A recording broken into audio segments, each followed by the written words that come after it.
Bom, 5h32, estamos falando aí desde o início do programa que, é Halloween, é Halloween, é Halloween, que acontece, muita gente sai fantasiada, a gente saiu aí fantasiado no final de semana, mas também hoje é o dia do Saci. Antes aqueles que gostam mais da cultura brasileira, enfim, são mais seguidores, não tão Yankees, outros gostariam de brincar assim, mas então vamos dar uma faladinha então sobre o dia do Saci, e a gente trouxe aqui o Andreoli da Costa, tá? Ele, além de colecionar sacis, ele é um pesquisador, jornalista, natural lá do Mato Grosso do Sul, professor adjunto do Departamento de Jornalismo da UERJ, doutor em Comunicação e Informação pela URGS, e neste Halloween ele topou conversar conosco aí sobre saci, um pouquinho de Halloween, um pouquinho sobre folclore. Antes de tudo, Andreoli, queria saber de ti, aqui em Porto Alegre, virou moda sair fantasiado, comprar abóbora, esqueleto, um monte de coisa. Aí no Rio, como é que tá a situação? Aqui eu acho que é bem parecido, né? Eu costumo dizer, né, que as pessoas, elas talvez não comemorem exatamente o Halloween, mas elas consomem o Halloween, né? E eles consomem a partir das séries, a partir do cinema, e isso, claro, atravessa toda a nossa vivência, né? Então as pessoas vão e participam de festas, né? Compram fantasia, isso aí é o Brasil inteiro mesmo. Pois é uma coisa assim tão interessante, porque eu estava comentando no início do programa, Andreoli, que tem aqui no bairro onde eu moro, tem casualmente uma loja de fantasias. No sábado, eu fiquei impressionada com a fila que tinha em frente à loja, quilométrica, de pessoas em busca de fantasia, porque no final de semana as pessoas já começaram, né, a comemorar o Halloween. Hoje de manhã também disse que tinha fila na loja. O que tu acha assim que faz com que as pessoas, tu diz, né, que elas consumam tanto esse lance do Halloween aqui no Brasil? Eu até entendo nos Estados Unidos, lá na Inglaterra, né, por onde tudo teve a sua origem, mas o que fez com que nós brasileiros também gostássemos dessa cultura aí do Halloween? Acho que para responder isso a gente precisa fazer uma demarcação, né? Porque muita gente vai falar, não, mas não é o Halloween, é o Dia das Bruxas, que ele faz referência ao Samhain dos celtas, né? Uma tradição europeia muito antiga. Então até eu sei que existem pessoas que são ali mais esotéricas, né? Que sim, vão usar esse momento como esse momento de encontro de espíritos, né? E aí faz todo sentido esse lastro simbólico que eles estão defendendo.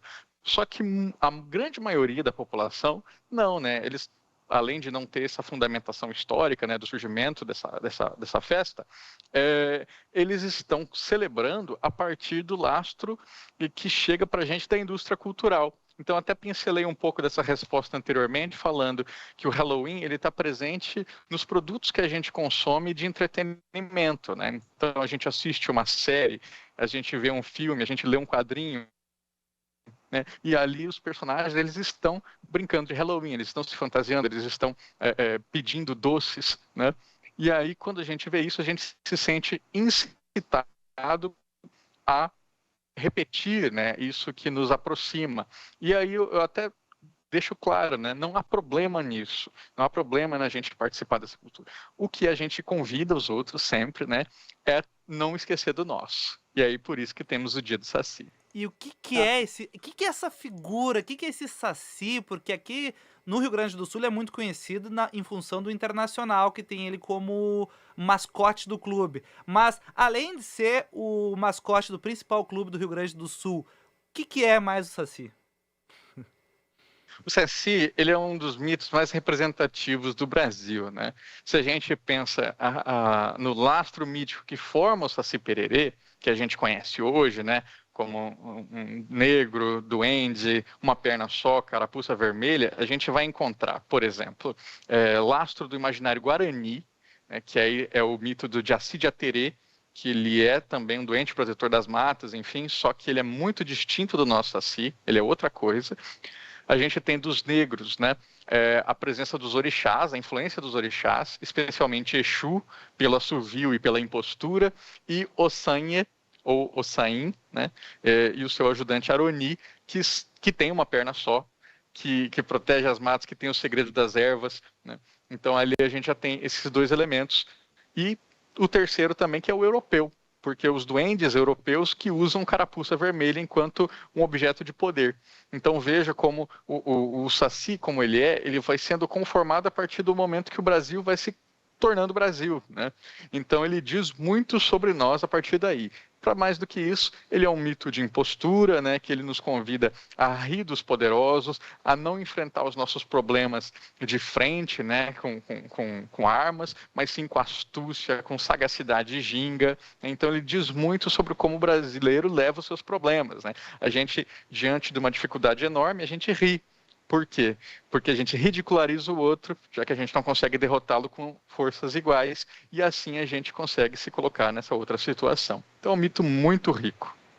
É impressionante. Sabes que eu também hoje fui até para preparar aqui essa nossa conversa, comecei a ler, e eu não lembrava de todas essas referências do Saci Pererê, e fiquei vendo isso da riqueza desse personagem. E eu queria te perguntar por que tu te tornou um colecionador de sacis? É uma paixão?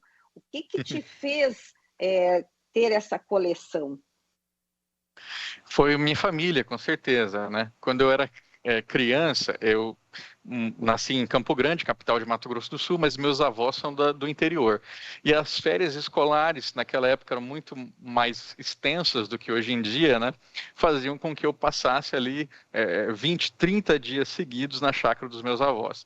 E sempre que eu ia lá, além de ouvir as histórias dos meus próprios avós, meu pai, ele fazia esses apontamentos, né? Ele dizia: o Saci me perseguiu nessa porteira, aqui ele foi atrás de mim, eu caí de bicicleta, né? Aqui eu escutava o assovio dele, quanto mais próximo o assovio, mais longe ele está, quanto mais distante o assovio, mais perto ele está de você.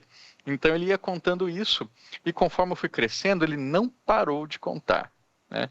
E aí eu entendi uma coisa que foi muito rica para mim, é que meu pai não estava contando de Saci para divertir uma criança, ele estava fazendo isso para partilhar uma experiência de vida com o seu filho, algo que era intrínseco ali à forma como ele foi criado, e ele queria repassar isso para mim. Então eu entendi desde cedo que Saci não era coisa de criança ou coisa de interiorano, não sei o quê. Eu entendi que Saci era coisa de brasileiro e que ele dizia sobre nós, ele se conectava conosco. E aí mais tarde eu fui entendendo que o Saci acompanha minha família há gerações, né? Pelo menos desde a minha tataravó se fala de Saci, então ele é muito presente. Tenho primos que fizeram pacto com o Saci, gente que foi perseguido pelo Saci, então é muito próximo da minha família. Olha que coisa interessante, né? Hein, Vicente? Tu por ser colorado, tu tem também bonequinhos do Saci na tua casa? Não, infelizmente não, Ana, mas eu achei super interessante nessa fala do professor que a gente conhece pouco do Saci. A gente conhece o símbolo do Inter ali, o mascote, fala muito pouco sobre ele, e até um dos, digamos assim, melhores resenhas, crônicas esportivas que eu ouvi recentemente, veio de um canal lá da Argentina, que acabou brincando com essa questão do Saci no jogo entre Internacional e River pela Copa Libertadores. Ele brincou, usou o Saci porque um jogador do River escorregou na hora de bater o pênalti, e ele já brincou, ali era o Saci querendo dar as caras, protegendo o Internacional. E quando se trocou a goleira pra hora de bater, ele era ali, mais uma brincadeira do Saci. Andreoli, isso é muito brasileiro? Tem um pouquinho no exterior, se fala um pouquinho, é muito nosso? E qual estado também seja mais forte? Mato Grosso do Sul, um pouquinho de Rio Grande do Sul? Primeiro, isso que você falou é maravilhoso, né? Porque e eu uso isso de gancho para lembrar as pessoas que Saci, de maneira geral, né, todas as manifestações do imaginário, elas não dependem de crença, né? Então não é eu acredito ou não acredito em Saci, mas sim de reconhecimento. Então não importa se você acredita, acontecem coisas caóticas, você imediatamente é levado, né, incitado a lembrar dele. Então sempre que eu, colecionador de sacis, vou dar uma palestra e tem um problema técnico, né, cai o microfone, acaba a luz, isso aqui todo mundo fala que é o Saci. Então ali o Inter vai jogar, acontecem desastres, né? É a agência do Saci. Então a gente lembra, isso é muito rico, né? Mostra como faz parte da nossa vida. E sim, é um mito que acaba sendo muito brasileiro, mas as suas derivações, por exemplo, o Jaci de Aterê, que eu mencionei anteriormente, a gente encontra nos países vizinhos, Argentina, Paraguai, né? Só que ele é bem distinto, né? O Jaci de Aterê, para vocês verem, Jaci vem de lua em Guarani, de Aterê significa fragmento, pedaço, então ele é um filho da lua, por isso ele é um encantado, né? Loiro, e pálido, pálido como os satélites terrestres, né? Então, e o seu objeto de poder é um cajado de ouro e não a carapuça. Se você tira o cajado dele, ele perde os poderes. E aí, bom, só para encerrar, como ele tem um cajado, o cajado é fálico, né? Então o Jaci de Aterê, ele tem um poder de sedução que o Saci não tem. Olha só. Tem uma história que eu acho, assim, a primeira vez que eu vi, eu acho que até foi meu avô me contando que ele teria sido um africano escravizado e que a perna foi cortada e aí ele saiu vagando pela mata. Sabe que eu fiquei sempre, eu sempre tinha muita pena do Saci Pererê por causa dessa história, né? Então ele sempre me remeteu à tristeza vendo o Saci Pererê. Depois, claro, fiquei adulta e aí fui entendendo mais, mas eu me lembro assim que eu tinha muita pena do Saci Pererê. E eu fico pensando, né, como é que isso, de que forma essa história, isso chega, né, para as crianças, né, da forma como ela é contada, enfim. E hoje a gente está falando aí desse personagem rico e com uma influência aí muito significativa na nossa cultura. Eu acho que aí é um ótimo ponto que você levantou, que é a forma de contar, né? O importante em todos os mitos é qual que é o foco que a gente vai dar para essa narrativa. Quando eu falo de Saci para as crianças, por exemplo, eu gosto de lembrar, né, ele enquanto um ícone de liberdade, porque as histórias que a gente tem de como é que ele perde a perna, tem versões que dizem que ele é escravizado, né, negro escravizado com grilhões sobre uma perna, ele prefere cortar aquela perna e pular para a mata, né, para escapar, ao invés de ficar preso, né? Então ele sacrifica uma perna ali para se salvar. Em outras versões, ele jogava capoeira muito bem, e aí o senhor de escravos, invejando, né, para que ele não se destacasse, manda que lhe corte a perna para que ele se desempodere. Só que isso não acontece, porque ele se encanta, se torna Saci, fica muito mais ágil, muito mais poderoso do que jamais foi, né? Então, quando a gente lembra disso, lembra também da carapuça vermelha, né? Que a carapuça é um ícone de liberdade dos duendes. Assim, a gente tem essa carapuça vermelha desde o período romano, que ele era oferecido para as pessoas que eram escravizadas como símbolo de liberdade. Se você usava a carapuça vermelha, você não era mais um escravo, você era livre. Então, quando a gente vê isso e olha para o Saci, e a ideia de tirar a carapuça dele, né? Eu lembro para as crianças, eu não gosto de ensinar vocês a tirar a carapuça de Saci, porque tirar a carapuça, você tira o poder dele, ele vai estar obrigado a estar do lado de vocês. E se a gente fizesse amizade com o Saci? E se a gente tivesse Saci junto conosco, né? Porque ele quer, e não porque você forçou ele, porque você tirou o poder dele. Não é muito melhor? E aí a gente vê como isso impacta, né? Como as crianças ficam super satisfeitas com esse desejo de ter amizade com o Saci. Vicente e professor, Andrioli, eu fiquei muito impressionada hoje como a mídia deu destaque para o Saci. Se a gente for olhar, vários sites, vários jornais hoje, principalmente online, estão dando destaque. E nós estamos aqui com um ouvinte nosso que está participando da live, o Fernando dos Santos Rocha Machado, e ele está dizendo que bacana que nós estamos trazendo aqui essa valorização desse personagem e não ficamos falando tanto do Halloween. Mas você nota que digamos, esse destaque ao Saci, ele tem aumentado, ou já é uma trajetória, porque tu estás falando também das tuas palestras aí nas escolas, com as crianças, como é que isso, na tua visão, está, digamos, estruturado aqui no Brasil?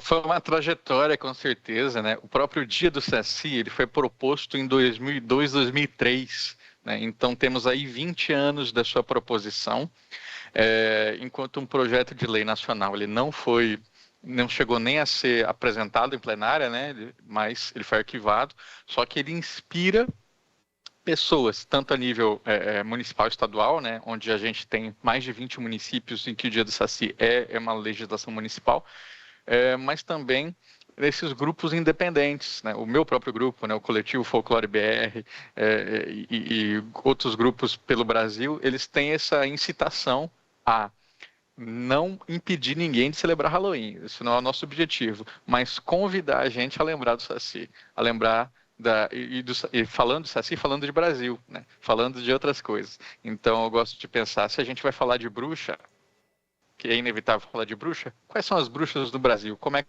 elas se apresentam? Que é aquela que tira o bruxedo das pessoas. O que é essa sétima filha, né, que vira bruxa? Então isso aí você tem ganchos para falar do nosso também. Acho que isso é muito importante. E nós temos bruxas brasileiras? Temos bruxas brasileiras. A própria bruxa, como eu disse, né, assim como o lobisomem, o sétimo filho homem, depois de 6 homens, vira lobisomem. A sétima filha mulher, depois de 7 mulheres, vira bruxa. Em alguns lugares muda sem cabeça, mas normalmente bruxa. Em Santa Catarina, especialmente, né, a bruxa, enquanto essa criatura, ela ficou extremamente famosa, né? Tanto que é de lá que vem, que se usa muito essa palavra, né, o bruxedo.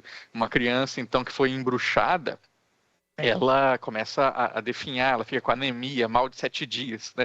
Todas essas doenças que a gente conhece, e aí você precisa de alguém que tire o bruxedo, a benzedeira. A benzedeira, então, é a oposição direta à bruxa. Quantas vezes, mesmo quando estava aí, conheci algumas, né? Muito mantendo essa cultura de resistência.